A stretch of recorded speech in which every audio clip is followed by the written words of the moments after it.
How to find your Australia tax file number. Let's get started. Launch your preferred browser. Over here, you're going to find the search box. Type in Australia tax file number and then search for it. With that, TFN website links will appear. Navigate to this one website option, Australia Taxation Office, open it.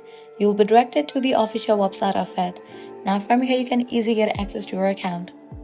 You can log into your account linked to the ATO. Your TFN should be displayed there. Likewise, you can check any letters or emails you have received from the ATO. Your TFN will be listed there.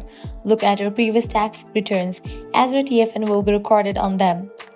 Also, your TFN is often included in your superannuation statements.